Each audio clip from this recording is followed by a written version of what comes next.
Hello મિત્રો, good morning, જય શ્રી કૃષ્ણ, સુપ્રભાત. સવારમાં ઉઠી ગયા છીએ, નહીં ધોઈને રેડી થઈ ગયા છીએ આપણે. સુરત દાદા ઉગી ગયા છે બહાર, ફર્સ્ટ ક્લાસ. સરસ મજાનો તડકો કાઢ્યો છે, ગરમી છે, વેધરમાં બહુ બધો ખૂબ જ બદલાવ આવી ગયો છે. ને આપણે આજે ચામાં સવારમાં ચા નાસ્તામાં બની રહ્યું છે ગરમા ગરમ. બતાવું તમને શું બની રહ્યું છે. જો ગાઈસ, ગરમા ગરમ સવારમાં આપણે બની રહી છે થેપલા. ગરમા ગરમ ચડી રહ્યા છે અને એના સંગાતમાં છે આપણો ચાય ગરમા ગરમ.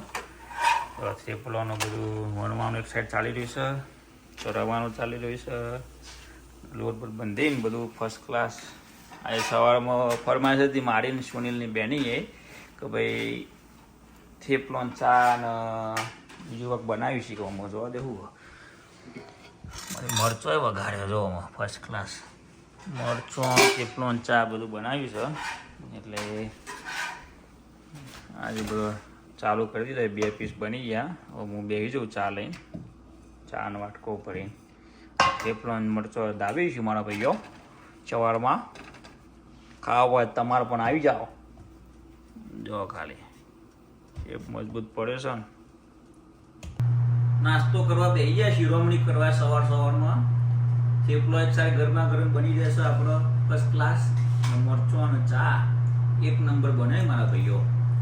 સવારમાં જે શિરોમણી કરવાની ખેતરમાં મજા આવતી હતી આપણે, બોમ બોમ કરી પરસો વરો ને મરચો ને ચા ભાનું આવે સવારમાં ત્યારથી ને મરચો ને ચા ને જે ખાવાની જે મજો પડે ને યાર, એવી મજા નહીં હોય પણ ચાલે કરો બધું હેડ સંસારમાં. મજબૂત બને. આપણે અહીંયા વાગી જ્યાં 11:37 થઈ ગયો, 11:30.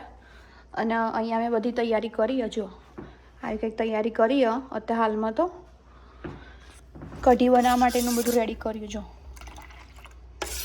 આરું રેડી કરી નાખ્યું. પછી આ ભાત પલાળીને, ચોખા પલાળીને મૂક્યા. જો થોડીક વાર પલળમ પછી મૂકી દઈ ગેસ ઉપર, એટલે મસ્ત થાય પલળેલા. તો ગાઈસ, હું કઢી વઘારું ને તો થોડું ઘી લઉં અને થોડું ઓઇલ લઉં. ચમકે અમારા અંકિતને એકલું ઘીવાળું નહીં ભાવતું. એને તરત ખબર પડી જાય કે ઘીથી કોઈક બનાવ્યું લાગે. એટલે માપને એવું ઘી લઉં અને થોડું પેલું લઈએ, એટલે બંને ચાલી જાય ને મસ્ત. મારું ફેવરેટ ડબલું.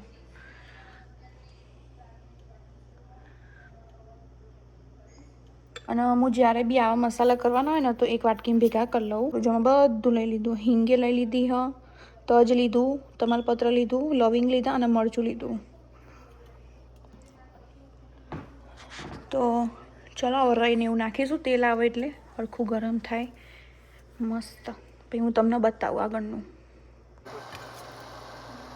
જો ગાઈસ, મસાલા કરી દીધા અને પેલું જે બનાવ્યું હતું ને છાશવાળું એ બી એડ કરી દીધું. અને એક સેટ ચપટી જ હળદર નાખી હોય એટલે ધીમે ધીમે કલર આવી જશે મસ્ત. બહુ પીળી નહીં બનાવવાની અને વ્હાઈટ નહીં બનાવવાની. અમારે માપની બનાવીએ અમે. ધીમે ધીમે ઉકળશે ને એમ જાડી થઈ જશે સરસ. હવે અંદર મીઠું નાખી દઉં. જો ગાઈસ, કઢીમાં કલર આવી છે ને. વિડીયોમાં અલગ દેખાય થોડો, ફોનમાં અને રિયલમાં અલગ દેખાયો. લાઇટ બંધ કરીને એકવાર જોઈ લઈએ. જો આવો કમ્પ્લીટ દેખાયો. આવો માપને એવો કલર રાખ્યો, બહુ નહીં રાખ્યો, હળદરવાળું. અને એક બાજુમાં રાઈસ મૂકી દીધા. અને અહીંયા મેં કઢી ચાખવા માટે લીધી. ચાખી લઈએ ને થોડી જેવી બની. અને કંઈ ઓછું વધારે હોય તો પછી નાખી દેવાનું પાછળથી. ટેસ્ટમાં એ કમ્પ્લીટ સરસ દેખાય ને મસ્ત. જો જાડી થઈ જાય કમ્પ્લીટ. મેં કીધું જાડી થઈ જશે. ઉકળા ને એમ વધારે જાડી થઈ જાય. ચલો અત્યારે હવે રાઈસ બનો તો ઘડીક આપણે લોટ ને એવું બધું બાંધી નાખીએ. ને આ બધું જવા દઈએ અહીંયાથી. આ સલાડ રેડી કર્યું જેમાં મેં ચાટ મસાલો નાખ્યો. ગઈકાલ વાળું પેલું ભેળનું અને આજે કાકડી સમારી અને અહીંયા જો ને સરસ મસ્ત એવા લવિંગ કાઢી દીધું બાજુમાં. લવિંગથી મોઢું બગડો પણ ટેસ્ટ સારો આવે નથી. અને અહીંયા રોટલીઓ તૈયાર કરી દીધી મારી ધ્રુવની અને આરે અંકિતની એ રહ્યો કોરી રોટલી ખાયા. આપણે અહીંયા 2 વાગી ગયા અને હવે આ ખાવાનું તો પતી ગયું. ચાંદીઓ પતી ગયું હતું 1:30 વાગ્યાનું, પણ બેસી રહ્યો હતો વાતો કરવા માટે. તો હવે કામ કરીશું. તો જો વાહન અઠવાડિયે એવું તો કાઢી દીધું બધું. આટલા ને આટલા વાહણી માપના જ છે, બહુ નહીં. પછી એ બધું ધોઈ નાખીએ, ગેસ ને બેસ બધું. આટલામાં કચરો વાર નાખીએ. અહીંયા પોતું કરવાનું બાકી. જો ગાઈસ પતાઈ નાખ્યું ને ફટાક લાઈન. હવે સેજલ કાનાજીને જમાડી દે ત્યાં સુધી હું અને તે ઓનિયન ગાર્લિક વાળું વઘાડી દઉં પનીર ભુજી ને પછી જમીએ. આપણે જે કઢાઈમાં જીન વઘારીને એ જ કઢાઈમાં આપણે ઓનિયન ગાર્લિક વાળું વઘાડી દઈએ. બધું રેડી જ છે. હવે તેલ આવે એટલે એમાં નાખીશું થોડું જીરું, સૂકા મરચાં. હવે એમાં નાખીશું ગાર્લિક. બ્રાઉન થાય ત્યાં સુધી ગાર્લિક થઈ જાય. એમાં હવે નાખીશું ઓનિયન. ઓનિયન મિક્સ કરી દઈએ.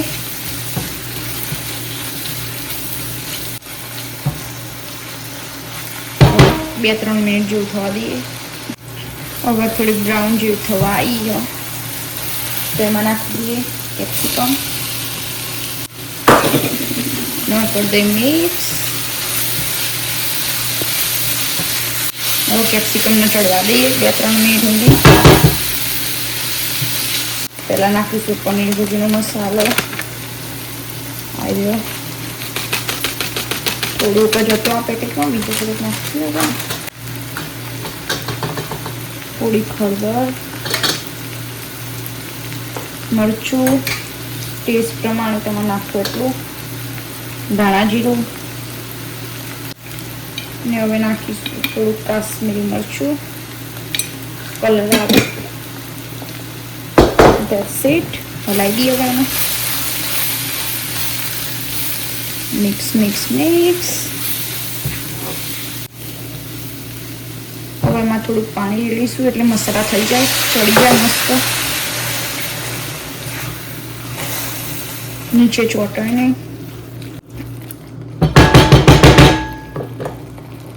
કરી દઈએ મિક્સ.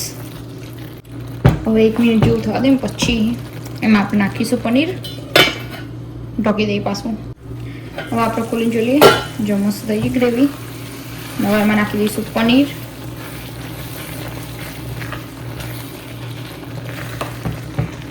નાખી પનીર બધું. હવે થોડુંક પાછું નાખી દઈએ એમાં. આ તવો ગરમ થાય ત્યાં સુધી આપણે બધું સાફ કરી દઈએ. આટલામાં પોતું બધુંથી બધું મૂકી દઈએ અને નીચે કચરા વાર દઈએ ને પછી જમવા બેસીએ. નહીં આપણે શાક થવા આવ્યું. 9 વાગ્યા 8:30. બધું રેડી કરી દઈએ પછી જમીએ. પછી મારા સેજલ જ ખાવાનું એટલે 2 પરોઠા શેક્યા અહીંયા નિકા શેકાય ઢોક્યો અને ફેરવી દઈએ. હવે આપણું શાક રેડી થઈ ગયું. એમાં નાખી દઈએ કોથમીર પહેલાં.